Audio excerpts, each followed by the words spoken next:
Pernah nggak kamu kepikiran tentang sebuah rencana yang saking besarnya mencakup seluruh dunia? Nah, kali ini kita akan bedah rencana agung itu dan kita lihat di mana posisi kita semua di dalamnya.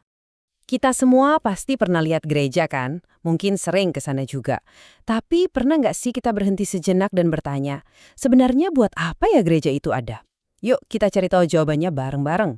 Oke, kita mulai dari gambaran besarnya. Jadi gini, gereja itu punya sebuah tugas, sebuah misi yang luar biasa besar. Anggap aja kayak tim khususnya Tuhan yang dibentuk buat membantu dunia. Jadi apa sih maksudnya lembaga di sini? Coba bayangkan sebuah tim penyelamat yang punya satu tugas super penting. Misi mereka yaitu membawa kabar baik keselamatan ke setiap orang di seluruh penjuru dunia. Bahkan ada penggambaran yang indah banget loh.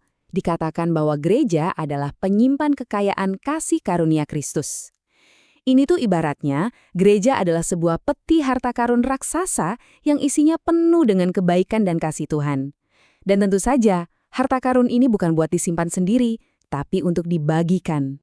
Nah, sekarang kita masuk ke ide besar yang pertama. Gereja sebagai tempat yang aman. Gimana caranya gereja bisa jadi semacam benteng perlindungan buat orang-orang?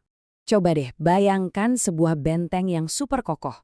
Nah, gambaran itulah yang dipakai buat gereja.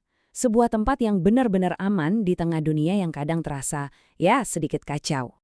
Dan yang bikin benteng ini istimewa adalah benteng ini sudah bertahan melewati berbagai masalah selama berabad-abad. Kok bisa? Karena yang menjaganya bukan manusia, tapi Tuhan sendiri. Keren ya? Tapi kan, benteng itu bisa aja tersembunyi. Nah, gereja juga dimaksudkan untuk menjadi kebalikannya. Yuk kita lihat ide keren berikutnya. Itu dia, gereja juga diibaratkan seperti kota yang ada di puncak bukit. Tujuannya apa? Jelas bukan untuk jadi rahasia, tapi supaya bisa dilihat oleh semua orang, dari manapun mereka berada. Coba pikirin deh, malam-malam ada kota terang di atas bukit. Pasti kelihatan kan? Nggak mungkin kelewatan. Nah, itulah tujuan gereja. Jadi contoh yang terang benderang tentang jalan hidup yang Tuhan mau tunjukkan. Oke, jadi gereja itu tempat yang aman sekaligus terang yang bersinar. Tapi tugasnya bukan cuma diem di tempat loh. Gereja juga harus jadi kekuatan aktif yang membawa kebaikan. Gambaran berikutnya ini lebih seru lagi. Sebuah sungai penyembuhan. Ini bukan sungai kecil biasa ya, tapi aliran air yang sangat deras yang membawa kehidupan kemanapun ia mengalir. Jadi begini cara kerjanya. Semua itu dimulai dari Tuhan. Dia memberikan berkatnya kepada umatnya.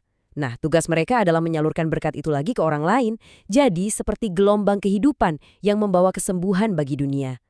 Tapi gimana kalau misi ini sampai terlupakan?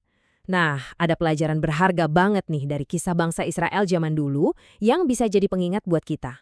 Sebetulnya, mereka punya tugas yang sama persis. Jadi sumber berkat dan kasih Tuhan bagi semua bangsa di sekitar mereka. Sayangnya, mereka malah lupa sama tujuannya. Rencananya jadi pokok anggur pilihan yang buahnya melimpah, hasilnya malah jadi pokok anggur yang tak berbuah. Bukannya jadi sumber keselamatan, mereka malah sibuk membangun tembok pemisah untuk diri mereka sendiri.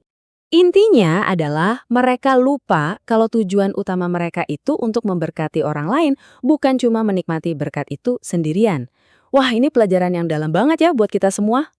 Jadi, ayo kita rangkum sekali lagi. Misi gereja itu ada 3 kan? Menjadi benteng yang aman, menjadi kota yang bersinar terang, dan menjadi sungai kehidupan yang membawa berkat. Nah, setelah kita paham semua ini, pertanyaannya sekarang kembali ke kita masing-masing. Kalau gereja itu adalah sebuah benteng, kota, dan sungai, kira-kira peran apa yang akan kamu ambil dalam misi yang super keren ini?